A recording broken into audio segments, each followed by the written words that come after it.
When Tiffany Carter, Rasheem's mother, received his body after his autopsy, the only thing she got was a shoebox full of bones. 5, 4, 3, 2, 1.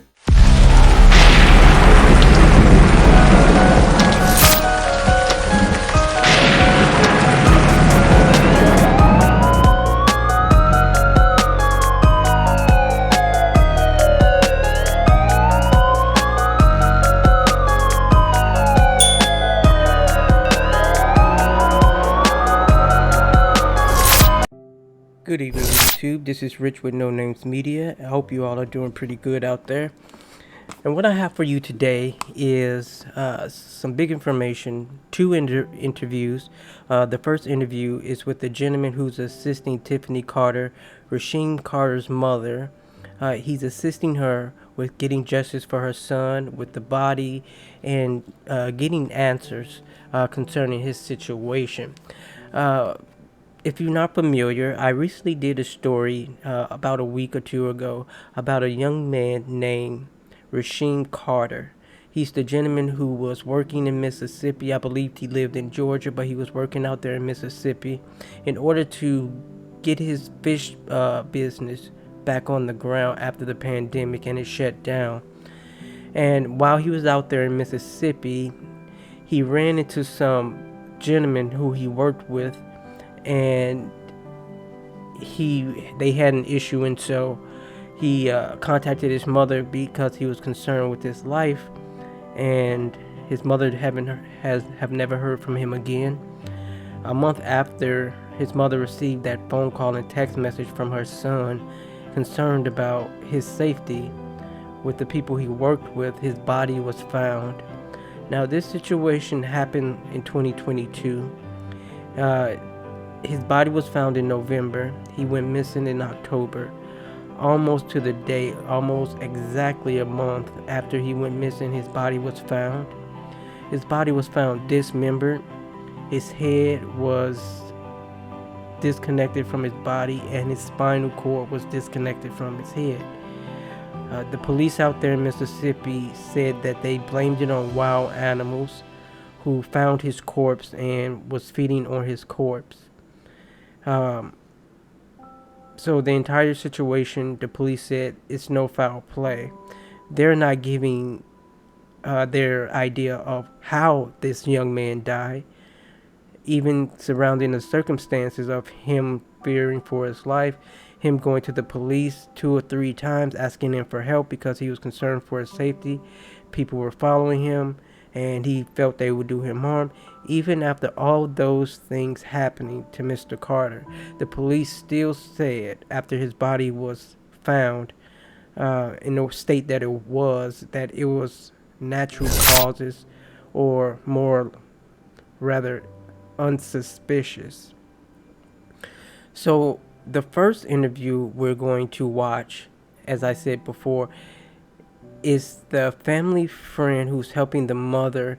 He's discussing the circumstances around Tiffany receiving her son's body in a shoebox because it was nothing but bones, and how suspicious that was, and strange that for a person who died only a few months ago, body to be fully skeletonized and almost picked 100% clean of any meat, veins, muscle, hair, anything, is extremely strange. And in order to do a DNA test, what they had to do was use his bone marrow from his tooth to compare it to his mother to make sure that the bones that they had was Rasheem's. One thing I want to mention and bring up from the small a bit of the interview I heard was, if she received his body and it was mainly bones, I'm really curious on what happened to the organs. There's been lots of media talk and news articles coming out about organ harvesting, just like the people over in, I believe, Nigeria, who were sending organs back to the UK, and they've been arrested. I wonder if Rasheem Carter's organs were taken. But regardless, to say that that young man's death was suspicious is on its own suspicious. The second interview we're going to watch is the interview with Rasheem Carter's boss. His name is, give me one moment, Luke Clement. Now, Luke is the boss who Rasheem called and told his mother he was having issues with. He's the boss that Rasheem said he believes he's setting him up to be harmed. And so it's really interesting it's going to be really interesting to watch this interview and him try to clear his name. So the first thing we're going to do, we're going to dive into the interview with Rasheem, with the family friend, and they received bones of Mr. Rasheem Carter. Here we go. And welcome to The Factor Uncensored. A murder in Mississippi is now on the radar of federal investigators. This comes as an autopsy of the victim, Rasheem Carter, revealed he was beheaded. The 25-year-old was last seen alive in October.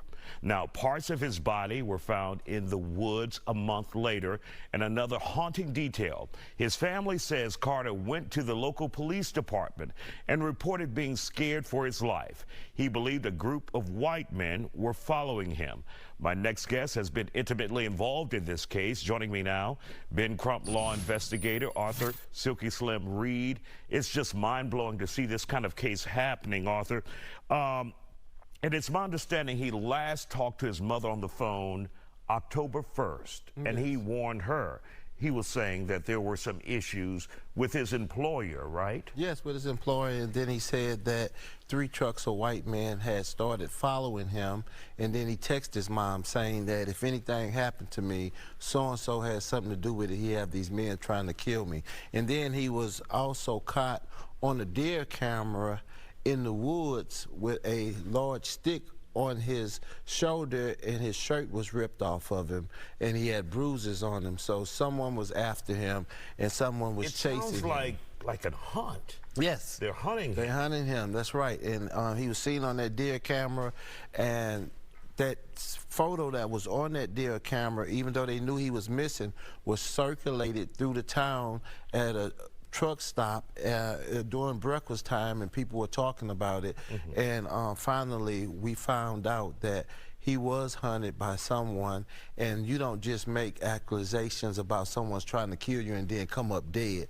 What's crazy about it is that the sheriff on the first day ruled out foul play. We don't see any foul play. When his head was detached from his spinal cord. How does that happen? I don't know, man. It's Mississippi burning 2023.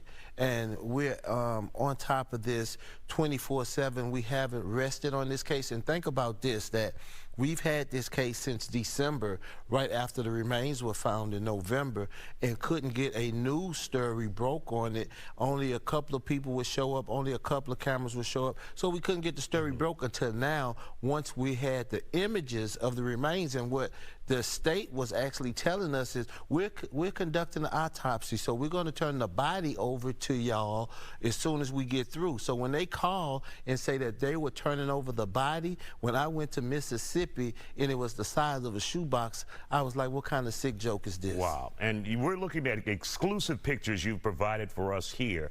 What are we looking at, Arthur, right now exactly? That's the vertebrae, parts of the vertebrae. The other picture that you see, that's the skull that was inside of that box that I'm telling you about, and that is his skull. And we've never seen this type of decomposition on anybody, so we're trying to figure all of this out as we go along.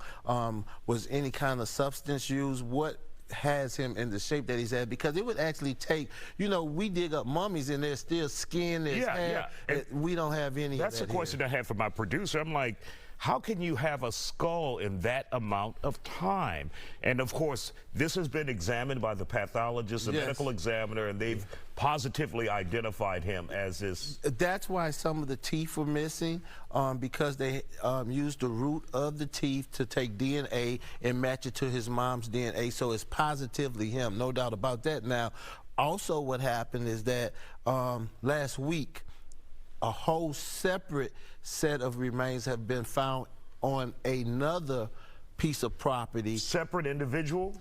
Well, we're thinking that it's his remains, but they haven't done the DNA yet. It looked like with a case that, because we hadn't had the publicity that we had now, looked like they would have jumped right on it to try to find out if this was other parts of his remains. But as of today, they say that they haven't tested it for DNA yet. Wow, just incredible, just unbelievable. So you also sent us another photo with a female that you're standing there with. That's his and you're mother. looking at the remains. Let's show that photo. That's his mother. How has she been, and just imagine a mother looking at your child's remains in a shoe size box. Yes. It's just mind-blowing. How is she doing now?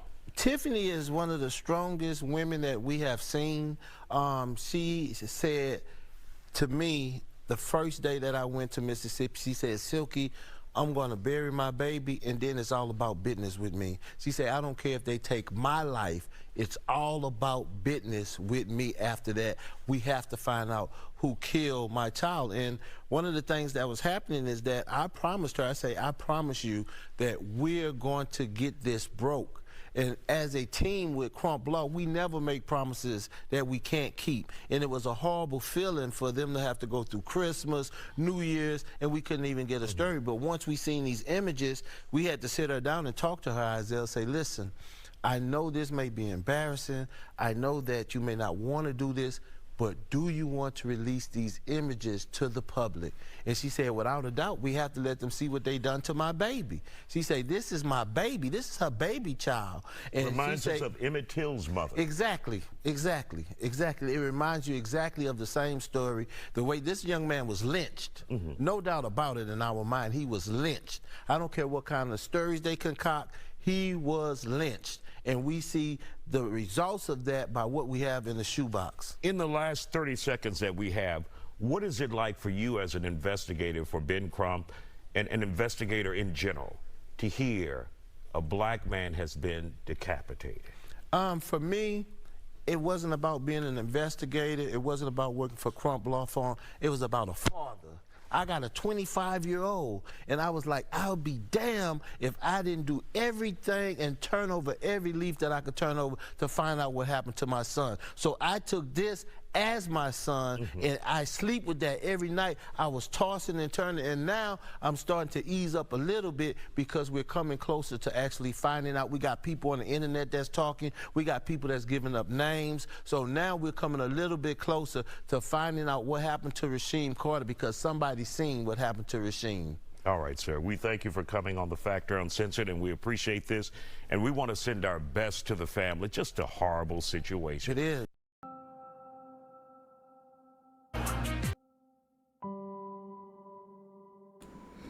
All right, so there you have it. Is the interview with the gentleman who works with the family attorney, Benjamin Crump. There's a few things I want to point out that I noticed in that interview. First,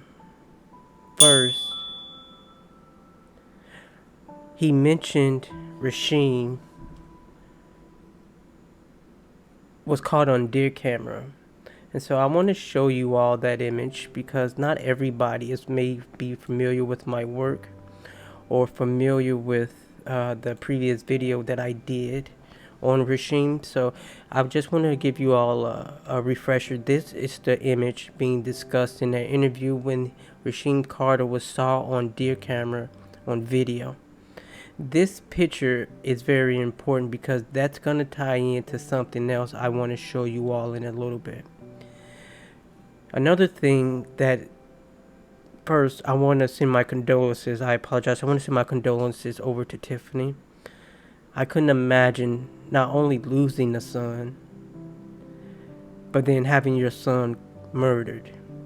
And then not only that, not being able to have a traditional funeral for your youngest child because what you received was a shoebox full of bones. And then not only that, for the people whose job it is to help bring justice to you and serve justice to those responsible for his demise, for them not to take their job serious, and for them to tell you to just move along, there's nothing to see here.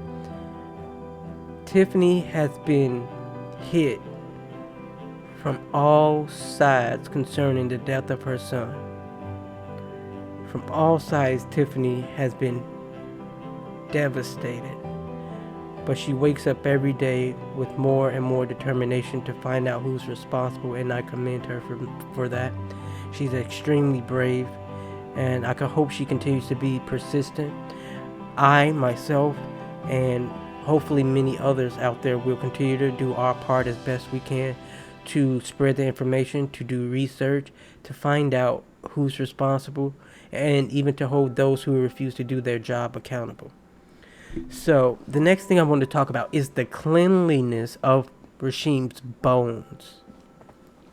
I've seen archaeological digs, and when they found ancient Egyptian mummies, even some mummies they found in the Andes Mountains, and pretty much anytime I've seen an image of a mummy, the mummy had, you can tell, it was a human. You can see the hair, you can see some skin, but for whatever reason, Rasheem Carter's body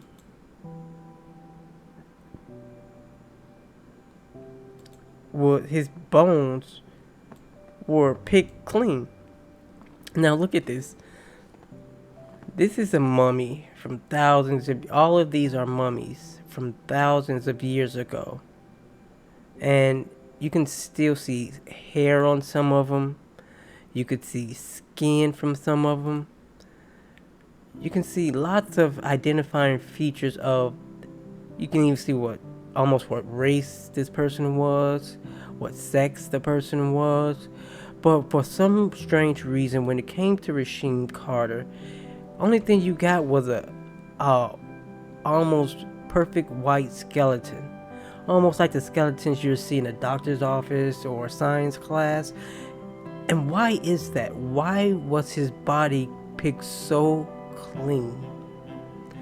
Another thing that was mentioned in that interview is that parts of Rasheem is still missing.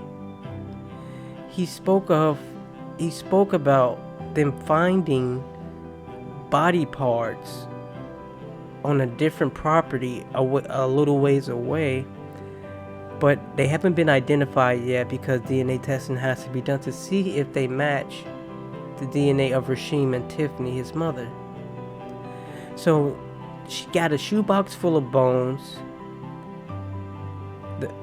First of all, her son is nothing but bones. Then she got they put him in a shoebox size container, and it's not even his full body. And yet still again we're told that Rasheem was not faced with foul play. Okay. Now, the deer camera image I showed you all a little bit ago, right here, is important because I found the interview Rasheem's boss did to clear his name, because as the gentleman said in that interview, Rasheem called his mother and said that my manager, who I work with, is gathering a group of men to harm me, and this boss name is Luke Clements, right here. That's Luke. Luke happens to have a deer. That's a deer, if I'm not mistaken, right? I'm not crazy, am I? That's a deer. So Rasheem is caught on deer camera, running for his life, and it just so happens that the man, he told his mom, if something happens to me, Luke Clements is responsible, and the men he's getting to help him attack me or assault me, get me, or whatever. So I found that very strange, you know. Luke looks like he likes to kill animals. He likes deer hunting, and the last image of Rasheem was on a deer camera. This reminds me of that movie with Ice-T from a long time ago where they took someone from the hood and put them in the woods for the simple entertainment of hunting him like he was a deer. I'm certainly not suggesting that's what happened to Rasheem, but what I am suggesting is that sometimes things that don't seem related can be related. I don't find it a simple coincidence that Luke likes to hunt deers and he knows where to go to hunt the deers. And the last image we have of Rasheem Carter is on a deer camera in the forest, running for his life. What we're going to do now, we're going to listen to the interview with Luke, Rasheem's boss, as he tries to clear his name and garner some sort of sympathy from people saying his family is receiving death threats, his children are receiving death threats, as if, you know, that's unfortunate, you know. I don't believe anybody innocent should be receiving any sort of threats, certainly. But at the same time, I want to find out who did this to Rasheem. I don't want just anyone. I want the right person. I want the person or people actually who was actually responsible for harming Rasheem to face justice. I even want the people who refuse to do that job and finding out those people to face justice. The sheriffs, the police chief, the people at the police department. I want all those people to face some sort of consequences for refusing to do their job and assist Rasheem's mother in getting him justice.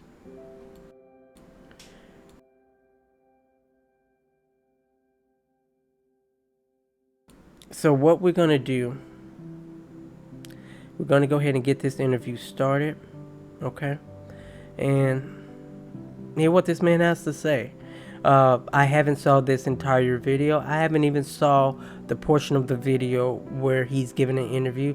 I just saw how he looked, heard a few bit of his words, and then I kept that and I wanted to share it with you all. As always, we watch these things together. So here we go. We brought you the story of Rasheem Carter in Mississippi. He disappeared. He told the police and his mother he was afraid that there were a group of white men that were threatening him. And then they found his body in the woods, decapitated, body parts separated. Police said no foul play. That was weird. But then police also said it was possible for animal activity. And we checked with the death investigator who said 100% that was possible at that time, with that length of time in the woods. Rasheem's the family wants a federal investigation into this. They are very upset about it. They actually have said this was an evil act through their lawyer, Ben Crump. This was an evil act. Somebody murdered Rasheem Carter. The family just released a statement to the public saying that Rasheem told them that if anything should happen, then definitely his boss was responsible. And they haven't produced that text, they haven't produced that evidence, but what that did was it set a mob in motion. An online mob has gone after that boss. That boss's name is Luke Clements, and Luke's family was targeted by the internet mob. There were death threats against Luke, against his wife, against his kids, his little kids, and there were rape threats made against Luke's wife. The whole Clements family has had to go into hiding at this point, now fearful of their life. All the contracts that they had, they've had to stop. All those workers were laid off. And there is evidence that has surfaced that shows Luke could not have done this crime. I want to bring in Luke Clements, who is in hiding. He was Rasheem's boss. He owns that company that hired Rasheem to work in Mississippi. And Luke also is doing this interview with his attorney, Mark O'Mara, who is joining us as well live tonight. Luke, let me start with what's happened to you and your family and why you decided to get everybody and immediately go into hiding?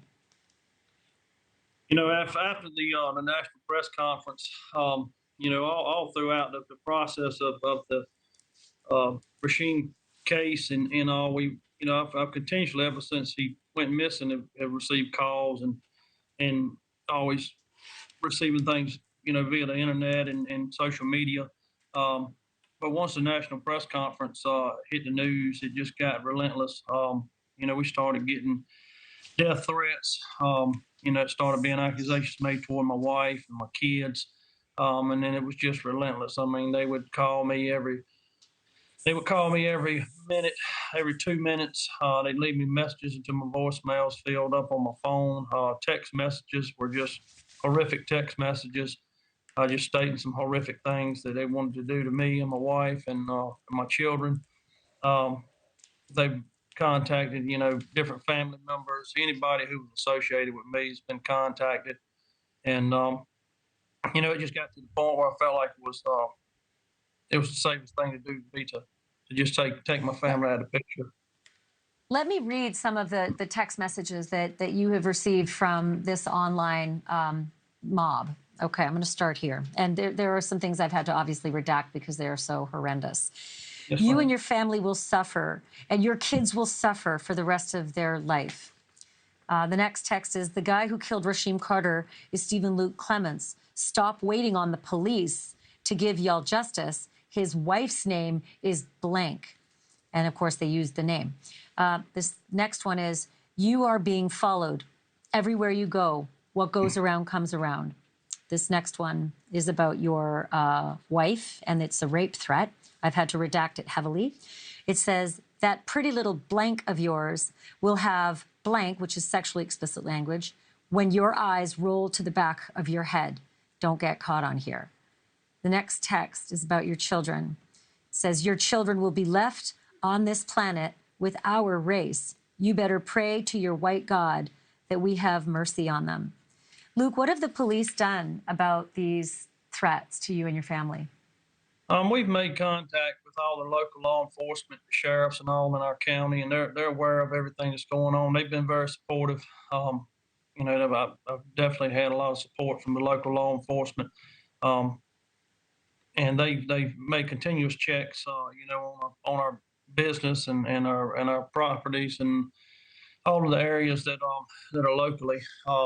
And they've also they've been very supportive as to talking to me and just checking on me and just making sure that everything was okay. It's just been it's really, I mean, it's unfortunate, you know, and you know, I want to find out what happened to Rasheem, and I want to help any way we can, and we have, you know, we've made every effort to you know, address any of these accusations that have been made, and it's just unfortunate that you know, that it's just been a rough time. And listen, Rasheem's parents, his family's been on this program as well, wanting, you know, to seek answers, and at that time did not point the finger at you. But I do want to mention, Mark O'Mara, there's a collection of evidence that you've put together in terms of looking at everywhere that your client was, where Luke was while Rasheem was seen on a deer cam, and text messaging between Luke and his employee, Rasheem, and a lie detector test as well that I know you've said, you know, Luke has taken and passed. My question is, why do you think that Rasheem's family wrote this? They said that there was a text that her well, she hasn't shown it, but she says that she has a text from her son saying, me and the owner of this company are not seeing eye to eye, Mama. If anything happens to me, he's responsible for it. What do you make of this coming from Rasheem Carter's family? Sure. Well, first, we haven't seen it. I want to. I've asked for it. I'm hoping it's going to come. I believe and hope that law enforcement does have it. And if it says those words, then I'm sure there is some other explanation that we don't know of yet. But we also have a text string between Rasheem and Luke the very night that supposedly he had said this to his mom. And the text string, which I'd given to you, Ashley, and is available, you know, is very friendly. It talks about the work the next day. He didn't end up showing up, but work into the future. But what I did when Luke first came to me, I looked at him quite honestly with a jaundiced eye. I said, okay, if I'm going to help you, we need to prove innocence, a difficult thing to do. So I asked him literally on the phone, get me your phone records. He did. Get me employment records. He did. Get me records showing where you were that next day, October 2nd. He was at work 6:22 in the morning, didn't leave until 8:44 at night in a secure facility. He wasn't there when whatever happened to Rasheem happened to him. And then we ran him through a polygraph. Did you know anything about Rasheem's passing? No. Did you harm him in any way? No. Did you have anything to do with it or any knowledge of it? No. The problem with it is that even if Miss Tiffany, Rasheem's mom, didn't intend this horrible tidal wave of violence, it's there because in the internet, one little thing is taken as the truth and it can blow up and hurt people. And that's the concern we have right now. Understandably, there's no excuse for people jumping to conclusions and becoming law enforcement themselves, and then going after a person's wife, a person's children. Let's stay on this. Mark O'Mara, please keep us posted on what's happening. Luke Clements, I wish you safety with your family, and I do want you to keep us posted on the developments in this case. Thank you both. We brought you this story.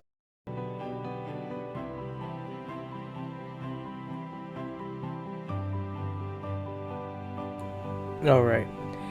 So, as we could see from that interview, Luke and his attorney made some statements about his unlikelihood of being involved in whatever happened to Rasheem.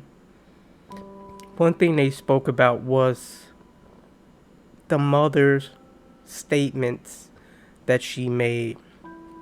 And she did make these statements. I have in my previous video about Rasheem, I showed her making those statements in the video verbally. The statement that she said, Rasheem sent her a text message saying that if anything happens to me, my boss Luke Clements is responsible for it. I haven't seen those text messages. I haven't come across any news outlets who have those text messages or the images of those text messages, or even the police agencies say that they received the text messages from Tiffany. So that's one thing. She did make that statement that if anything happened to him, it would be Luke's fault, or he would have something. He would be deeply involved in his demise, or at that time, death or injury. Now, Luke says that he and his family are facing death threats. I was able to get access to Luke's information.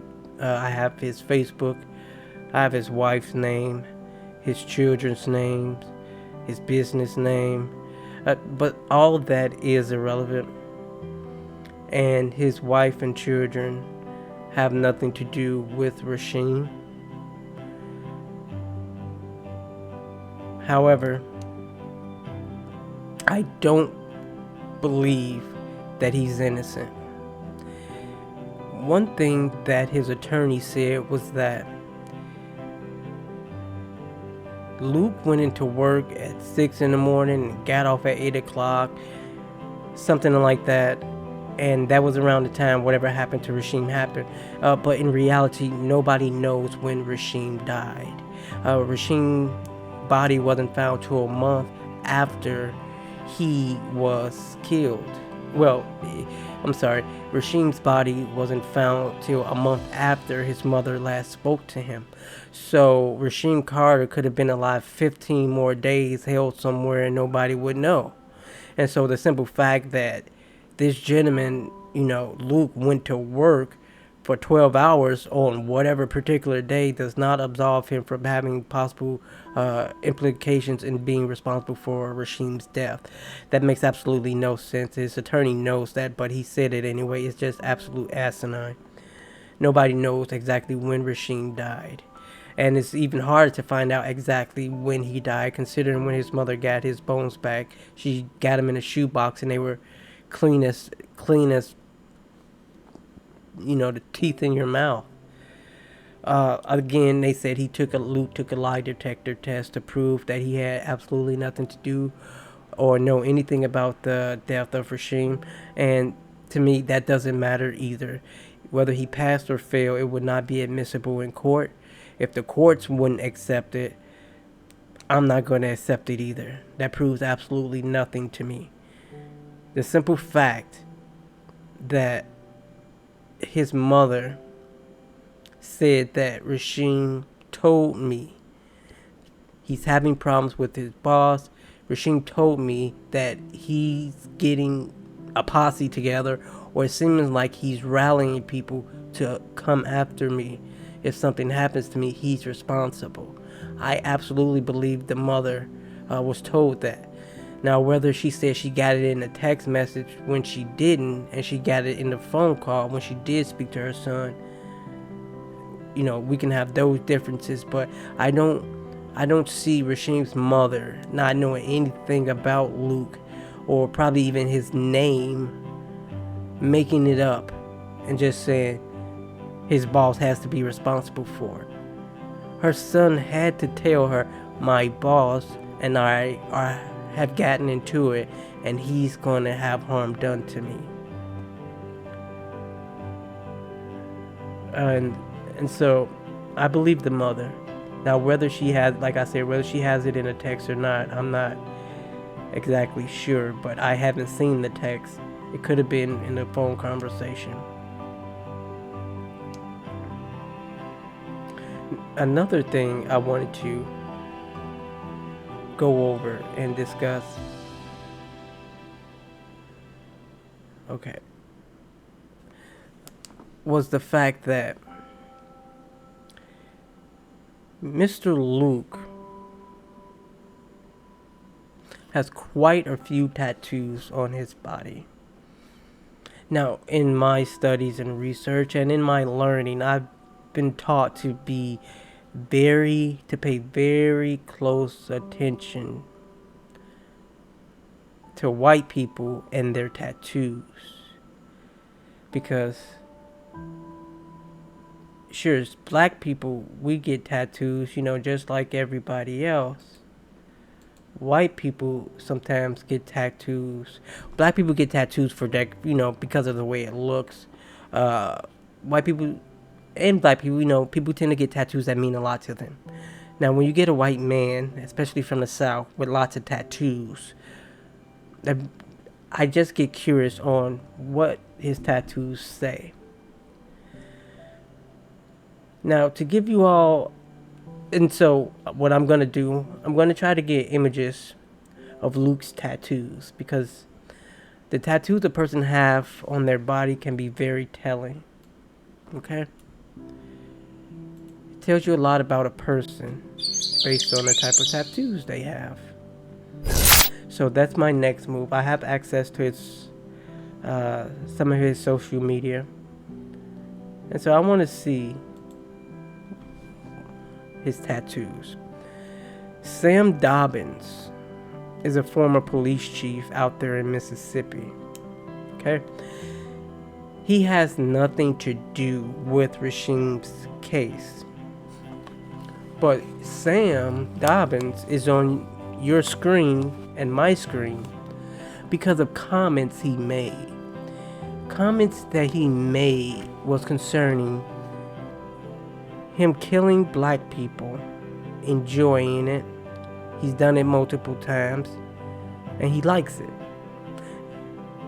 This is the police chief, former police chief of Mississippi, and he's up here because I want everybody out there to know that corruption goes all the way to the top, and how if you have one individual who was a police chief who's an open racist and he got caught, it should come as no surprise that the police in Mississippi are still covering up crimes, and that there's been a cover-up taking place with the Rasheem Carter's case. This video is 1 minute 12 seconds. It's very short, but I want you to hear what Sam Dobbins had to say about black people out there in Mississippi as the police chief. I don't give a you kill a mother cold blood. articulate to fix the problem. A shocking confession caught on tape as a Mississippi police chief brags about killing 13 people in the line of duty, all while using racist slurs. I have shot and killed in the line of duty 13 different people. I shot that 119 times. Okay? I mean, I saved 67 kids, and a vehicle was shot 319 times. But he was hit 119 times by me. Audio obtained by the Mississippi Center for Investigative Reporting through civil rights organization Julian features a recording of Lexington Police Chief Sam Dobbins. The audio was obtained by another officer, Robert Lee Hooker, who called it, quote, appalling, racist, hateful, and detrimental to the welfare of the people. Hooker resigned from the Lexington PD last week, citing a toxic work environment. In late July, the Lexington Board of Aldermen voted to fire Dobbins. An interim police chief has since been appointed. For the latest developments in this case and anything true crime, stay.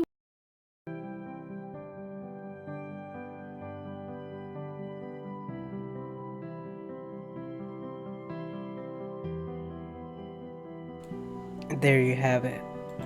That was simply for me to show you all and to let you all know that regardless of what media says, regardless of what news articles say, racism is alive, prevalent, and is in all areas of society.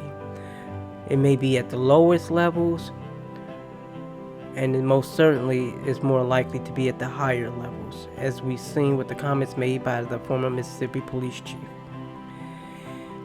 His sentiments are not isolated, especially in the South, especially in a state like Mississippi. It's a possibility that if not half, the majority of white people feel that way about black people down there. Even the younger generations, there are videos of college kids getting kicked out of school, getting expelled for racist jokes about black people, doing racist things to black people. And so don't believe the hype when it says there's no racism in police, back to blue, it was an accident, there's no foul play. The fact that someone can be decapitated alone should call for an investigation into possible foul play. The fact that Mr. Carter called his mother fearing for his life before he ended up dead is cause for foul play. The fact that Mr. Carter went to the police on multiple occasions telling them he needed help and they turned him away and then he ended up dead, that's cause for foul play.